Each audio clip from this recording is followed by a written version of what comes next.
All too often, when we set out to accomplish a goal, we have this running dialogue, if you will, in our minds. We say, I'm going to do this great goal. But our mind tells us, you can't do that. You've never done anything like that before. You're not cut out for that line of work. No, you can't do that. Today, I'm going to share with you 3 times in my life when I learned to doubt my self-doubts in order to accomplish what I wanted to achieve. Good morning, fellow Toastmasters and guests. Good morning. For my first story, we have to go back, way back, to when I was a teenager. I had just graduated from high school, in which I was part of the cross-country running team. We'd go out and run 7 miles around the lake every afternoon after school. And then my buddies and I would compete in these 2.5-mile road races through the woods, in which I would invariably end up in second to last place. As an avid runner, I subscribed to Runner's World magazine. I used to love when I got that magazine every month, full-color pictures and all these training articles, and the running shoe issue, and the articles on how to run your best marathon and marathon training tips. And as I read the articles, I thought, well, I could never run a marathon. I'm not athletic enough, and I'm just a hack. I just like to run with my buddies in the afternoon, but nothing more than that. But then one article in a magazine intrigued me. It said, if you can run 13 miles, a half a marathon, then you can run a full marathon. So I said, I'm going to try it. Now, there are plenty of 13-mile road races in my area, and I signed up for one. And I did it. I finished it. My legs were sore for 3 days. I could hardly walk. I was exhausted. I said, these people who wrote that article are crazy. There's no way that I could double that. They're insane. But there was this marathon in my area, well, 3 hours from where we were, that was going to be at the end of September, which is in 3 months' time. And I figured, if I can add 1 mile a week to my weekly Sunday long run, I can get up to close to 26 miles. So I did that. And about that time, this new drink had come out, Perrier, bottled water, which was nothing more than seltzer water in a fancy green bottle, but I was young and impressionable, so I bought into it. Now, at that time, I was too young to legally drink, so I made believe that that was champagne. And so every time I completed a personal best for distance, I would celebrate by drinking my champagne, the Perrier. And I would save the Perrier bottle and put it on my bookshelf. Soon, I had a whole bookshelf lined up with Perrier bottles with the number of the distance I had run. 14, 15, 16. After a few weeks, I got up to 20. I had a whole bookshelf full of Perrier bottles. Now, by that time, it was the middle of the summer, the heat of the summer, and I figured, well, I'm going to have to carry some water with me if I'm out there for a few hours, because I didn't care about the time, I just cared about the distance. I'm out there for 2 or 3 hours, I need some water, but water gets heavy. So I found this water flask, this wine flask, and who knows why it was in our house, but I found it. And I filled it with water. And I was running through the streets with my wine flask full of water. And when you're out there for 2 or 3 hours, nature's bound to call at some point.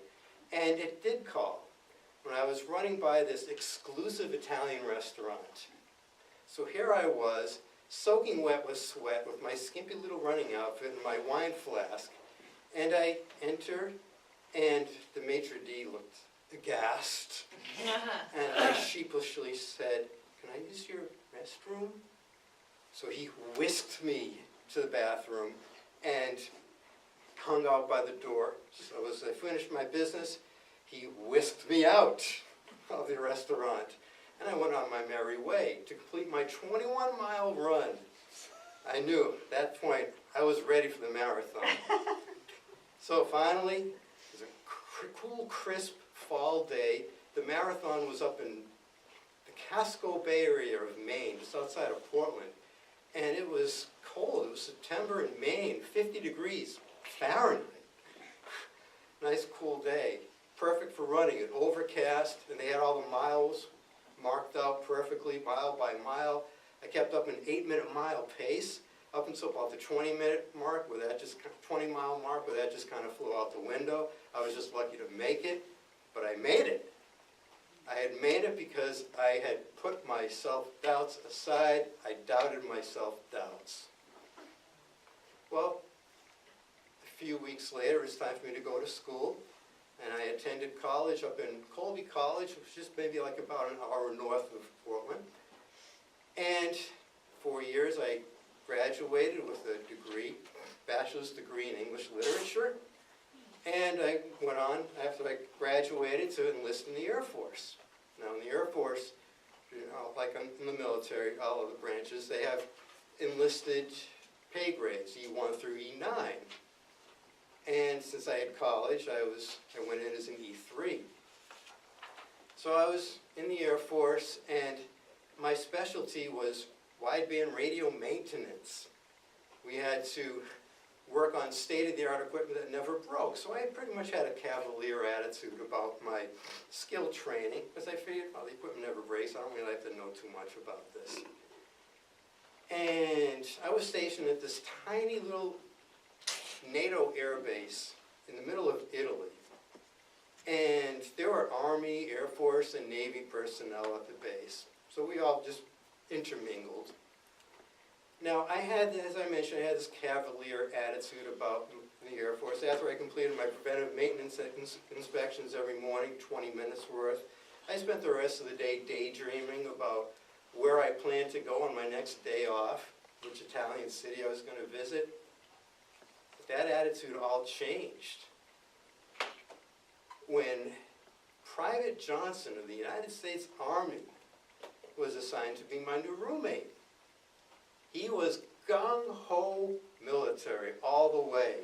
He made his bed with tight hospital corners, so tightly that you could bounce a quarter off his bed. And he shined his combat boots so shiny that you could shave by looking at your reflection from his combat boots.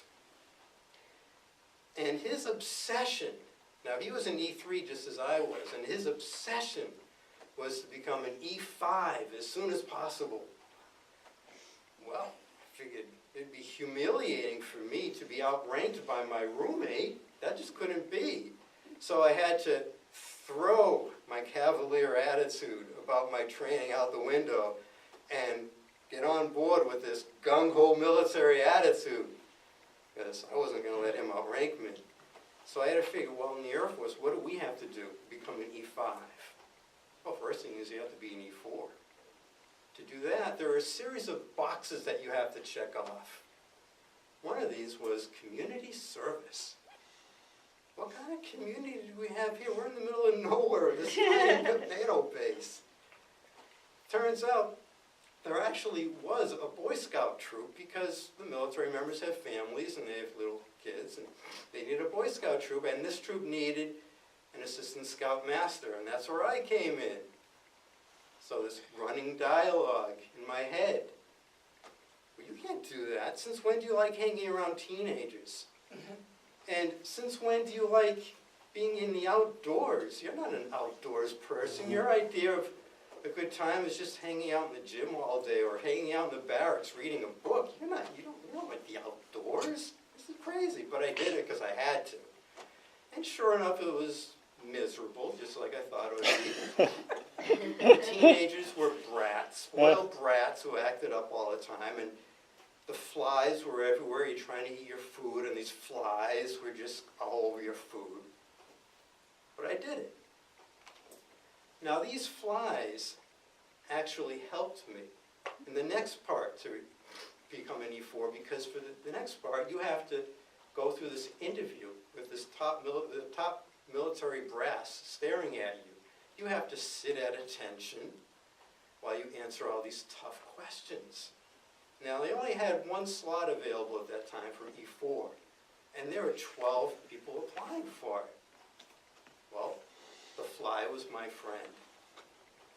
Just as the interview was about to start, this fly started buzzing around my nose. And of course I knew that if I so much as swatted that fly, the interview would be over because you have to sit at attention. So I stoically ignored the fly and answered all their questions.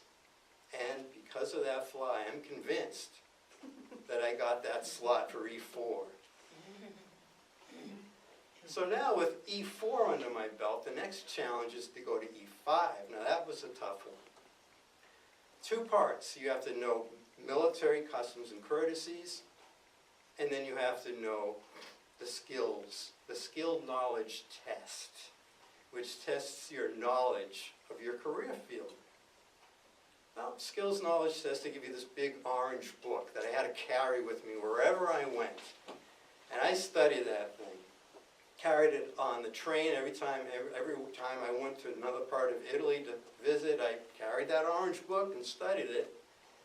But the other part was difficult. That was, you had to study these technical, electronic things that were just above my head. And I'm reading all these schematics.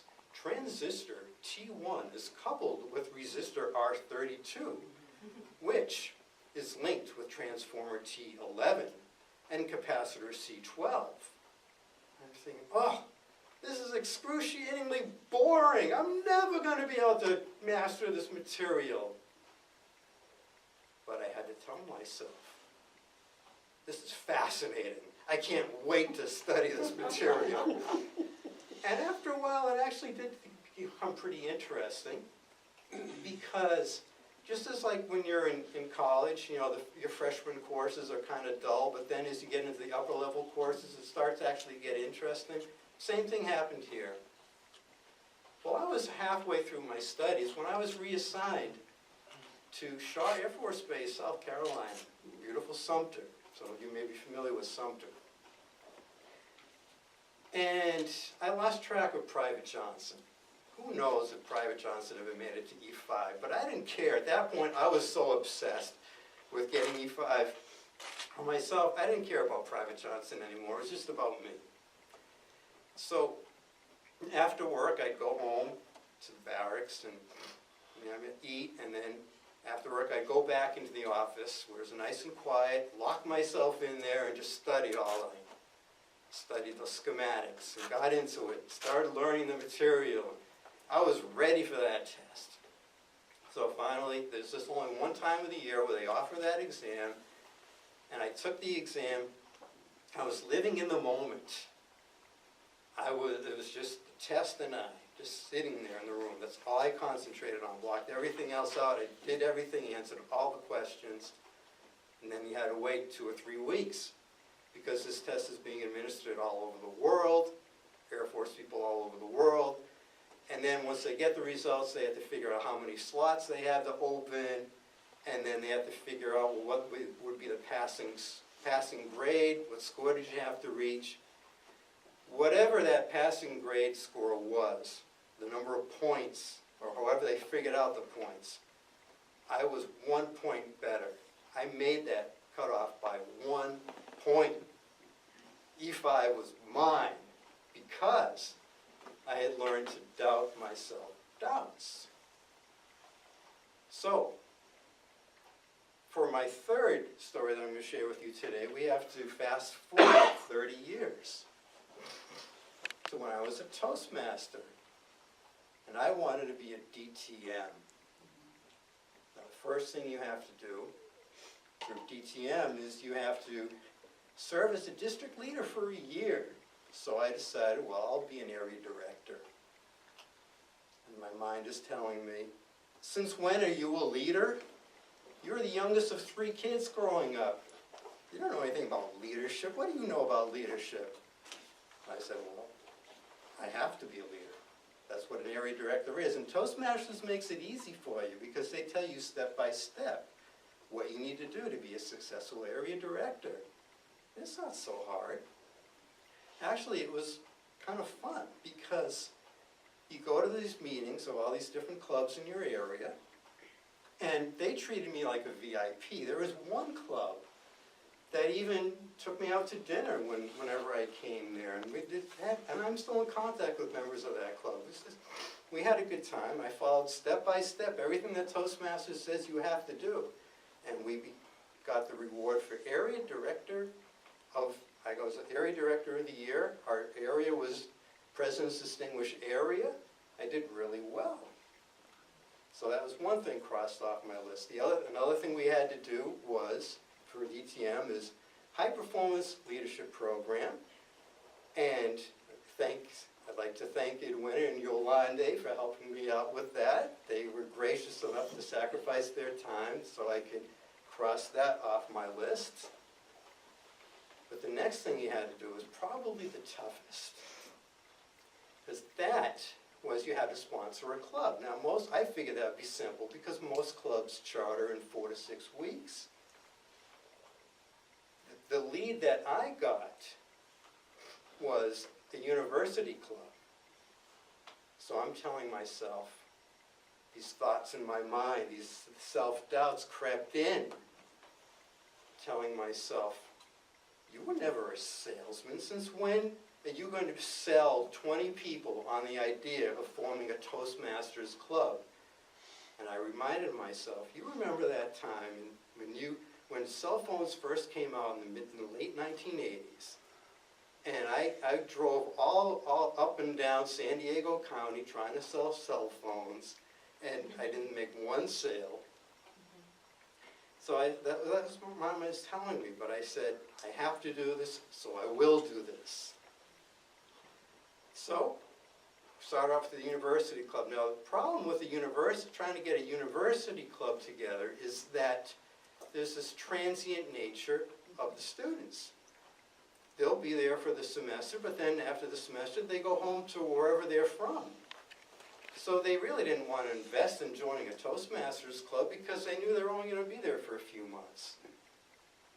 So what do? I figured, well, I can concentrate on the students who are local to the area. So that netted us a few people. That still wasn't enough. So I thought, well, nothing says that we can't include faculty and staff of the university. That got us a couple more members. And then we had to say, well, there's nothing stopping us from opening up to the local community. After all, they don't have to be associated with the university.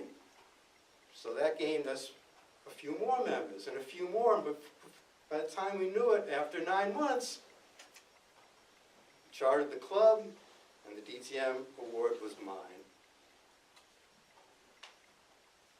Today I've shared with you 3 stories of how I changed the dialogue in my mind by changing the self-doubts to one of expectation. So I invite you today to think, what if some things that you tell yourself that you cannot do, that you have always said, well, you're not cut out to do that, you can't do that. I challenge you to step outside your comfort zone and to actually try to do those things that you tell yourself that you can't do. You'll be pleasantly surprised that you actually can do some of those things. So I invite you to try those things as a way of doubting your self-doubts so that you